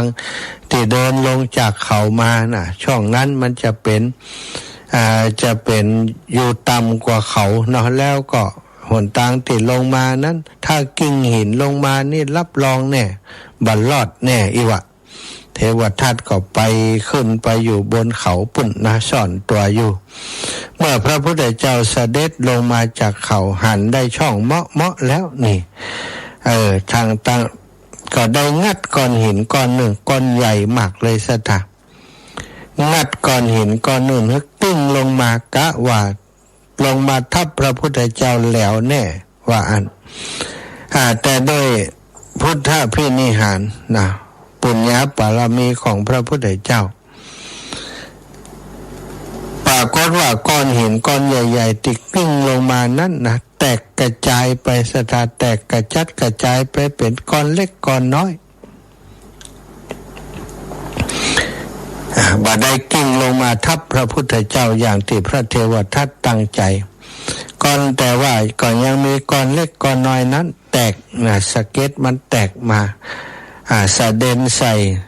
พระชงหน้าแข้งของพระพุทธเจ้าสถาเกิดการห่อเลือดบวมตุยขึ้นมาเลย ห่อเลือดบวมตุยขึ้นมาซึ่งในครั้งนั้นเมื่อทำบ่สำเร็จก็หนีไปเทวทัตก็หนีไปพระพุทธเจ้าก็ไปท่านหมอชีวกโกมารพัสทรงทราบได้ทราบว่าพระพุทธเจ้าโดนสะเก็ดหินที่พระเทวทัตกิ้งบ่หินลงมาสะเด็นใส่ก็ไปรักษากับพระพุทธเจ้าโดยเอาสมุนไพรไปประคบสถาประคบแล้วก็เข้าวังไปเข้าเมืองไปแล้วก็จะออกมาแกะติดประคบเนี่ยก็ออกมาได้เป็นปิดประตูเมืองเห็นแล้วเดือดร้อนชีวกก็ว่าใจเนี่ยอย่างใดดีฮะนี่เฮาออกไปกับได้ก็กลัวพระพุทธองค์จะทรงทรมานกับสมุนไพรที่เอาผูกติดพระชงของพระองค์พระพุทธเจ้าทราบภารกิจของอันหมอชีวกก็สั่งให้พระอานนท์ว่าอานนท์เธอต้องแก้ผ้าอันติมัดหน้าแข้งนี้ออกเถิดนะพระอานนท์แก้ออกก็หายเลยซะท่าหายแล้วตอนนั้นคือถ้าหมอชีวกไปถึงก็จะแก้ออกนั่นแหละพระพุทธองค์ทรงทราบก็ให้อานนท์แก้นะแล้วก็แผลก็หายสนิทเหมือนกับมีอย่างเกิดขึ้นนี่ต่อมาเมื่อทำอย่างนั้นบ่ได้ก็เข้าไปหาพระเจ้าอาชาติศัตรูบอกว่าพระองค์อย่างที่เฮาตกลงกันไว้น่ะตอนนี้นะเฮาได้พยายามหลายอย่างแล้วก็ยังบ่ประสบผลสำเร็จพระองค์มีช้างติดตกมันอยู่หรือไม่พระเจ้าอาชาติศัตรูก็บอกว่ามีก็จ้างนาราคาลีเนี่ยคิรีเนี่ยก็ตกมันอยู่ดีแล้วเอาอย่างอีกถ้าพระพุทธเจ้ามาบิณฑบาตเช้าวันรุ่งขึ้นนี้ให้พระองค์สั่งให้นายควานช้างทั้งหลายปล่อยช้างนาราคิรีนี้วิ่งไปเหยียบพระพุทธเจ้าเถิดต กลงการตามนั้นพอพระพุทธเจ้าบิณฑบาตมาก็ปล่อยช้างนาลาคีรีไปช้างก็วิ่งตรงไปหาพระพุทธเจ้าเลยสถาในพระพุทธเจ้าเดินบิณฑบาตนำหน้าภิกษุทั้งหลายพระอานนท์หันอย่างนั้นก็วิ่งออกหน้าไปเลยสถาญาติโยมวิ่งออกหน้าพระพุทธเจ้าไปเพื่อจะป้องกันพระพุทธเจ้าบ่ให้ช้างเหยียบแต่พระพุทธเจ้าว่าอานนท์เธอจงถอยไปเถิดอันนี้เป็นหน้าที่ของเฮาที่จะดูแลจัดการแล้วปรากฏว่าช้างที่ตกมันอยู่นั้นสถาไปหมอบแทบพระบาทของพระพุทธเจ้าร้องน้ำตาไหลยดลงมาร้องวายวายเนาะจ้างมันห้องอย่างไรแต้นกันจ้างก็ห้องขำควันซบหัวกับพระบาทของพระพุทธเจ้าเป็นสิ่งที่คนทั้งหลายหันแล้วก็ตกใจที่แรกวันนึกว่าจะเหยียบพระพุทธเจ้าวิ่งมาด้วยกำลังเพราะเขาตกมันเนาะสถาแต่สุดท้ายเมื่อวิ่งมาถึงแล้วก็กลับหมอบลงไปหมอบลงไปที่พระบาทพระพุทธเจ้าว่าสามารถจะทำอย่างแก่พระพุทธเจ้าได้นี่สถาก็สรุปแล้วก็คือพระเทวทัตได้ทำหลายวิธีทางบ่สามารถทำร้ายพระพุทธเจ้าได้สุดท้ายก็ต้องปาคณะสงฆ์หมู่สงฆ์ไปอยู่ที่อื่นหมู่สงฆ์ทั้งหลายก็ติดตามเทวทัตไปเป็นจำนวนมากนะเป็นหลัก500ขึ้นนะนี่โดยพระเทวทัตไปมีพระโกกาลิกะคนหนึ่งซึ่งต่อมาพระสารีบุตรและพระโมคคัลลานะอาสาจะไปโดยหาและเอาคืนนะก็พระสารีบุตรพระโมคคัลลานะก็ไปทำทีเป็นไปเข้าพวกกับเทวทัตก็เข้าใจว่าพระอัครสาวกทั้งสองนั้นคงจะหันแล้วว่าไผเก่งกว่าไผ ก็ยอมให้พระสาวกทั้งสองนั้นอัครสาวกทั้งสองนั้นทำหน้าที่เหมือนกับว่า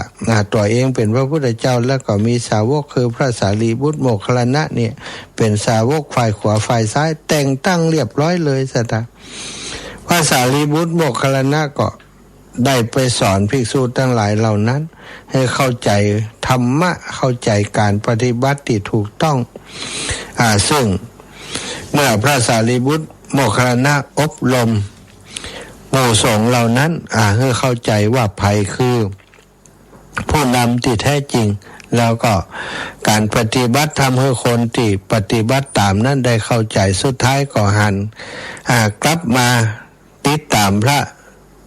มหาโมคคัลลานะและพระสารีบุตรกลับมาหาพระพุทธเจ้าเป็นส่วนมากอยู่กับพระเทวทัตบากี่ตนบากี่องค์สถาเมื่อพระเทวทัตตอนพระสารีบุตรโมคคัลลานะเอาพระสงฆ์ไปก็น้อยอกน้อยใจแล้วทีนี้แล้วภิกษุที่อยู่โดยหันพระโกกาลิกะนี้บอกว่าหันก็บอกแล้วนะ2 คนนะบ่เจมาดีบ่ฟัง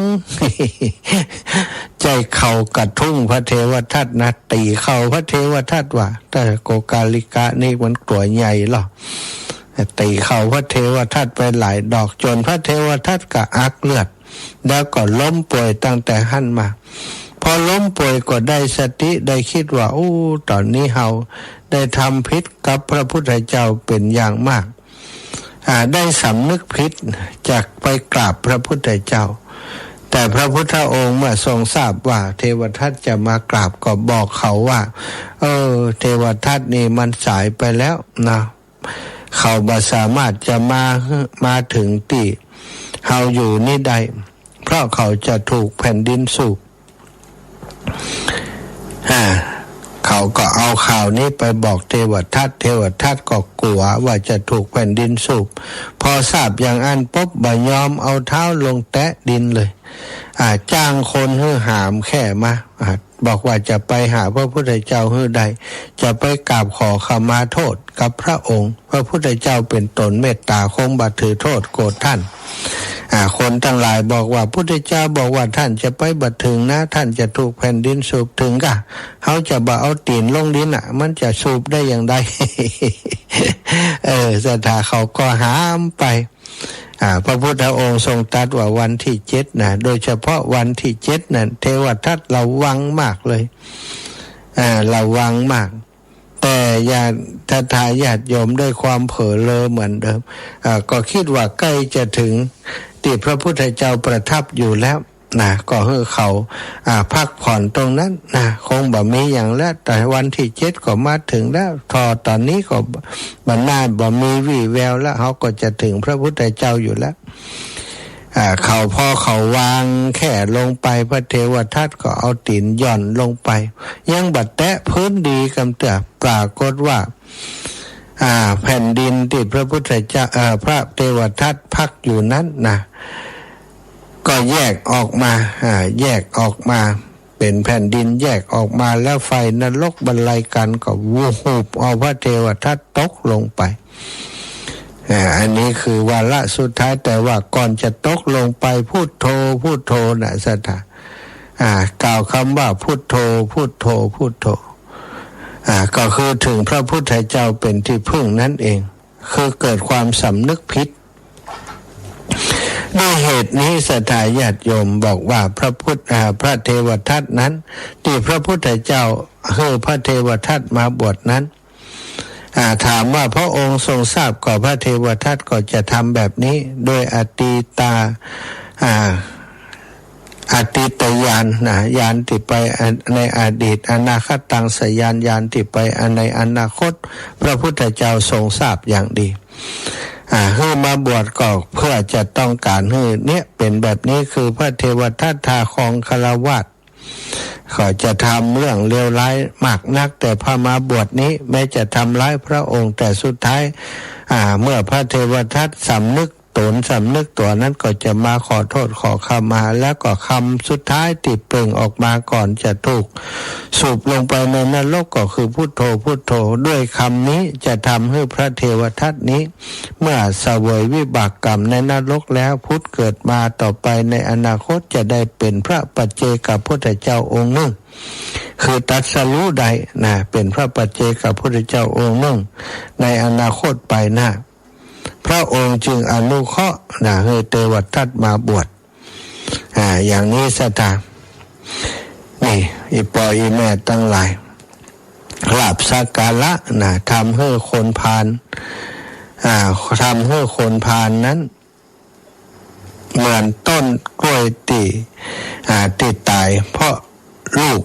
เพิ่นบอกลาภสักการะฆ่าคนพาลเหมือนต้นกล้วยตายเพราะลูกในพระไตรปิฎกพระพุทธเจ้าตรัสเตือนภิกษุสงฆ์เกี่ยวกับเรื่องของพระเทวทัตไว้ใดอย่างคมคายมากทรงเปรียบว่าสักการะและความสรรเสริญฆ่าคนพาลได้เหมือนต้นกล้วยที่ออกลูกมาเพื่อจะฆ่าตนตัวของมันเองหรือเหมือนกับม้าอัสดรติดตั้งท้องเพื่อจะฆ่าตัวเองพระเทวทัตบ่ได้พ่ายแพ้กับภัยเลยแต่พ่ายแพ้ให้กับความยึดติดในชื่อเสียงและลาภยศที่ตัวเองวิ่งเข้าไปหาในวันที่ใจของเพิ่นยังบ่นิ่งพอคือยังบ่ได้บรรลุอรหันต์คำเตือนนั่นเองเนาะเรื่องนี้ก็สะท้อนเป็นกระจกสะท้อนชีวิตของคนในปัจจุบันได้อย่างดีในยุคที่เฮาทุกคนแสวงหาสิ่งต่างๆแสวงหาชื่อเสียงเกียรติยศต่างๆอย่างยุคสมัยนี้มีการเรียกว่าแสวงหายอดไลค์ยอดกดแชร์อย่างต่างๆใน Facebook ใน LINE ที่เขาทำ TikTok การอย่างการต่างๆนี่สัตว์แสวงหาความสำเร็จที่รวดเร็วบางครั้งสิ่งเหล่านั้นก็เหมือนลาภสักการะของพระเทวทัตมันสามารถเปลี่ยนคนดีๆให้กลายเป็นคนมีอีโก้สูงลงตัวเองและพร้อมจะทำลายคนอื่นเพื่อให้ตัวเองอยู่เหนือกว่าคนอื่นในพริบตาหากเขาบ่มีคอยสติคอยกำกับเขาก็อาจจะหลงในลาภยศนั้นใดหรือว่าความสำเร็จนั้นใดต้องระมัดระวังเหมือนกันเนาะสัตตาเอาละได้อุจากันมาพอสมควร มีเวลาแหมเล็กน้อยก็จะปั่นให้ศรัทธาญาติโยมอีป่ออีแม่ได้โทรเข้ามานะ0808844173 สามารถโทรกันเข้ามาได้เนาะในเบอร์โทรศัพท์นี้0808844173เนอะศรัทธาญาติโยมเปิดสายแล้วศรัทธาสามารถโทรเข้ามาได้เลย0808844173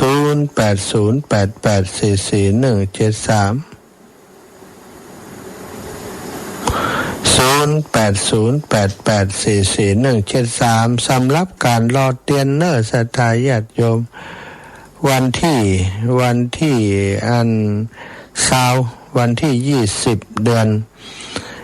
มิถุนายนเนาะเดือนหน้านี้วันที่20เดือนมิถุนายนศรัทธาญาติโยมก็เตรียมตัวไว้เนาะ20มิถุนายนเจอกันที่สถาบันธรรมาภิวัตรใครจะร่วมด้วยช่วยกันเป็นเจ้าภาพนะเป็นเจ้าภาพก็จะมีเจ้าภาพ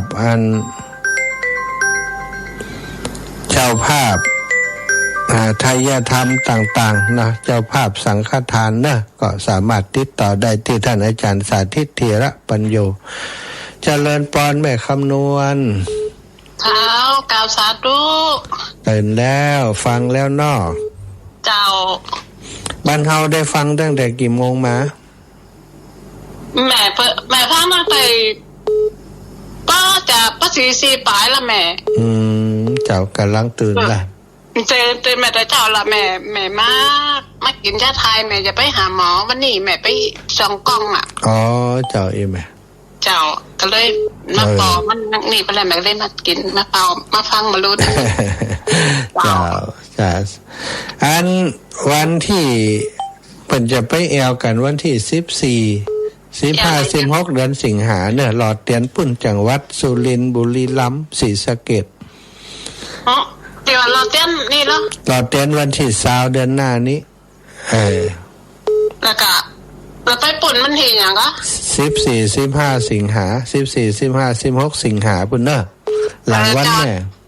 เจ้าไปอยู่เจ้าถ้าไปอยู่อาจารย์จะได้บอกท่านอาจารย์บรรยงจองรถไว้1กันเนาะเจ้าได้จ้ะได้เจ้าลำปางถ้าจะได้สัก5กันน่ะเพิ่นจะจำกัดคนที่40กันนี่แม่เจ้าเดี๋ยวคนข่าวบอกคนได้กับใครไปยังว่าถ้าว่าไม่คนไปหลายนี่จะบอกให้เขาก็ให้หาคนครบแล้วกันจะบอกให้ไอ้หนอมหารถอีได้ก่อก็ต้องก่อนน่ะต้องบอกให้อาจารย์เพิ่นก่อนถ้าเพิ่นเต็มแล้วเฮาก็ลำบากอ่ะเนาะเจ้าสาธุนะแม่เด้อเจ้ากับภาษาเจ้าเจริญพรทั้งใดจะมาหาเพ็ญคนสู้ชีวิตเด้อแม่เพ็ญคนสู้ชีวิตเจ้าแต่งควายสว่างตาแต่งกระมะสว่างใจสว่างตาและแต่งควายสว่างใจและแต่งคำเจ้าฟังชัดเจนทุกประการจะมาหาเด้อถ้ามาหาถ้าเห็นคนมาเห็นว่าพี่อิจฉาถ้าพี่ควายเพิ่นเห็นว่าอย่างลูกน้องเตรียมตาอย่างไงตัวนี้รู้เจ้าคนที่บัดนี้จ้าสาธุเจ้าแม่เจริญพรขอบคุณเจ้าพระหูขอการขอบคุณเจ้าแม่ทองแม่ทองนั้นถ้าใจสีดีไม่กลัวเจ้าแม่ทองนั้นถ้าใช้นอนฟังตุตะคืนมาจิตเป็นตะคืนมาแต่มะเร็งมาละเจ้านอนเขาแม่มันติดคุกใต้ติดเตียงลูกจ้าฟังจากเจ้าลูกบุญรักษานะแม่นะขอบคุณเจริญพรแม่สายพินกัลยาปีน้องจากต่งซานเจ้ากับภาษาเจ้าอันน้ำอุ่นอันตื่นจักพอดีตื่นตี4ขอบคุณนะได้โหดอันเสียงของพระพุทธเจ้าอีแม่เจ้าสาธุขอบคุณเจ้าขอบคุณเหมือนกันอนุโมทนาบุญตื่นมาเจ้าเนอโยมแม่สายพิน เจ้า เป็นตัวแทนพี่น้องลำปางนะเมืองปานบนนั้นนี่นะแม่ย่านวลยอดคำปัน เจ้าภาษาเจ้า เล่าเรื่องของพระพุทธเจ้าก็หวานแล้วเนาะ พระเทวทัต พระเทวทัตเนี่ย เทวทัตลาบสักการะทำให้คนเปลี่ยนไป จ้ะมันทำอย่างไรก็ได้อย่างนั้นนะเนาะ ใจแล้วไหม แต่ฟังตั้งแต่ปี3มาละ ดีกาเป็นเพื่อนกันเนาะ จ้ะ สาธุขอบคุณอนุโมทนาบุญแม่เด้อ จ้ะ วันที่14ป้ากันปุ่นห้วยห้องไข่เด้อ จ้ะ สาธุเจ้าตะกี้แม่ย่าแก้วโทนาบุตรโทรมาวันนี้จะไปบิณฑบาตตีน้ำทงเด้อบ้านน้ำทงไปติดตลาดน้ำทงก่อนแล้วก็จะไปที่บ้านแม่ย่าแก้วโทนาบุตรพี่น้องน้ำทงปะกันเน้อน้องจำเนียนโยมปี่เบญจาปะกันที่บ้านแม่ย่าแก้วโทนาบุตรเนาะเวลาประมาณสัก6 โมงป่ายสักหน่อยนี่กันเนาะ6 โมงป่าย6 โมงครึ่งประมาณนั้นศรัทธาอุจากันมาพอสมควรแล้วก็จะขอนำรายการจากลาไปก่อนเวลาหมดเวลาแล้วเนอะขอนำรายการจากลาไปด้วยเวลาเพียงเท่านี้ขอความสุขความสัสดีจงมีแก่ศรัทธาสาธุชนทุกคนทุกท่านจัตตารโอธรรมาวะทันติอายุวันโนสุขัง ไม่อยากมองเต็มหน้าเกลียดมันไส้มันมองมากๆเต็มตาได้กระทืบมันซะเดี๋ยวจิกผมมันมาตบเจ้ากันนั่นแหละใจดวงเนี้ยมีอยู่ทุกคนมีอยู่ทุกรูปทุกนามแต่ว่าใครล่ะจะเป็นคนไปลื้อไปถอนจิตใจดวงนี้ออกมาเหยียบขยี้ทิ้งซะให้มันหมดไปในดวงใจแล้วซะใครจะเป็นคนทำได้ นอกจากลูกพุทธเจ้าเท่านั้นแหละลูกพุทธเจ้าทำได้กล้าที่จะเอาดวงใจที่ไม่ดีเนี่ยมาเหยียบย่ำทำลายให้มันหมดไปได้ไม่บูชาแต่ความดีบูชาแต่คนดีคนมีศีลคนมีธรรมคนมีวาจาสุภาพคนมีวาจาไม่กักขละวาจาไม่หยาบคายวาจาไม่พุทธวาทวาจาไม่เชือดเฉือนจิตใจใครไม่นินทาไม่ให้ร้ายใครไม่โป้ปดมดเท็จไม่หลอกลวงใครบุคคลที่เป็นลูกพุทธเจ้านะจึงจะบูชาความดีอันนี้บูชาคนดีบูชาคนซื่อตรงบูชาคนซื่อสัตย์บูชาคนมีน้ำใจคนไหนคดโกงคนไหนไม่ซื่อตรงก็รู้สึกว่าพวกนี้อยู่ในโลกนี้ก็คงจะเป็นทุกข์ทั้งโลกคงจะทำให้สังคมนี้เดือดร้อนทั่วไปไหนๆเนาะพวกนี้จะหมดไปสิ้นไปจะทิ้งธรรมะเมื่อไรจะงอกงามบุคคลใดถ้ามีธรรมะงอกงามมาโลกนี้คงสวยงามมากกว่านี้คงจะมองกันเต็มหน้าเต็มตาคงจะไม่มีใครคิดเบียดเบียนกันนี่เราก็ไม่บูชาดวงใจดวงนี้เสียบูชาแต่คนดีบูชาแต่น้ำใจที่ดีไว้ในใจเราโลกก็สงบนิพพานแปลว่าละวางนิพพานแปลว่าไม่มีไฟนะนิพพานแปลว่าไม่มีไฟเราอาศัยไฟแต่เมื่อถึงที่หมายแล้วเราก็ดับไฟ เมื่อเราเดินจากที่มืดมาที่เนี่ยเดินจากถนนมาถึงเนี่ยเราเมื่อมันมืดเราก็ฉายไฟมาพอมาถึงในห้องนี้เราดับไฟพอมาถึงห้องนี้แล้วสว่างแล้วเราดับไฟแล้วมันก็ไม่ร้อนแล้วใจเราก็เหมือนกันแหละอาศัยความอยากจะพ้นทุกข์อยากจะมีความสุขอยากจะเข้าถึงนิพพานอยากจะดับทุกข์ร้อนใจอาศัยความอยากปรารถนาเข้าถึงพระพุทธพระธรรมพระสงฆ์เข้าถึงความพ้นทุกข์เนี่ยอาศัยความอยากความปรารถนาให้เกิดศรัทธาแรงกล้ามากขึ้นจนถึงก็เพียรทำอดทนทำพยายามทำด้วยสติด้วยปัญญาจนถึงที่สุด ก็เรียกว่าเมื่อถึงที่สุดแล้วมันก็ปล่อยวางพระนิพพานแปลว่าไม่มีไฟเย็นเสมอคันนี้อาศัยความโกรธเคยโกรธและรู้จักความโกรธเรียนความโกรธให้จบว่าความโกรธไม่ดีอย่างนั้นอิจฉาไม่ดีอย่างนั้นดูความโกรธดูอิจฉาในใจเรามีไหมมีทุกคนใช่ไหมโกรธอย่างไรอิจฉาอย่างไรคิดกันแกล้งเขาอย่างไรคิดโต้ตอบเขาอย่างไรมันมีอยู่ทุกเวลาจิตดวงเนี้ยร้ายจริงๆใครว่าเรามันต้องโต้ตอบใครว่าเรามันต้องหาทางแก้ไขไม่พอใจเลยมันต้องหาอุบายทางใดหนึ่งเราก็ดูจิตตรงนี้ของเราเรื่อยอาศัยความโกรธดูความโกรธอาศัยสติปัญญาเนี่ยเข้าไปดูความโกรธความอิจฉาริษยาในดวงใจดูแล้วก็ดับดูแล้วก็ดับอาศัยการดูจิตดูใจอย่างนี้เข้าไปถึงที่สุดแล้วมันก็ว่างแต่ถ้าไม่ดูงี้ก็เรียกว่าคนแบบปัญญาอ่อนคนที่ปฏิบัติแล้วไม่มีวิปัสสนาไม่มีสมถะวิปัสสนาก็เรียกว่าปัญญาอ่อนไม่สามารถจะหาอะไรมาดูได้เหมือนกับเราจะเรียนวิทยาศาสตร์เนี่ยเราต้องมีหลักการของวิทยาศาสตร์ต้องหาแร่ธาตุต่างๆหาเคมีต่างๆเข้ามาหรือหลักพิสูจน์อะไรเข้ามาเนี่ยมาพิจารณาให้มันส่องให้มันรู้ว่าอะไรเป็นอะไรนี่เป็นธาตุอะไรนี่เป็นแร่อะไรนี่เป็นส่วนอะไรของมันที่แยกธาตุแยกก๊าซแยกแก๊สของมันเนี่ยจะรู้ว่าส่วนไหนการที่เรามาแยกจิตของเราก็เช่นเดียวกัน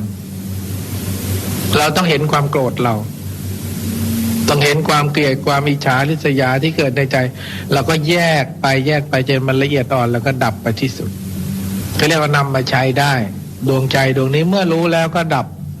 ถ้าไม่รู้แล้วไม่ดับเราเป็นนักวิทยาศาสตร์ถ้าเราค้นคว้าไม่จบไม่หายสงสัยยังต้องค้นคว้าต่อไปหลักธรรมะในใจคนเราก็เหมือนกันถ้าค้นคว้าจบแล้วจึงจะหายสงสัยก็เรียกดับไฟกองใหญ่ได้คือไฟอะไรคือไฟคิดโกรธพยาบาทอิจฉาริษยาปองร้ายติดตามอาฆาตไม่ลดละรอบอยากได้ไม่สิ้นสุด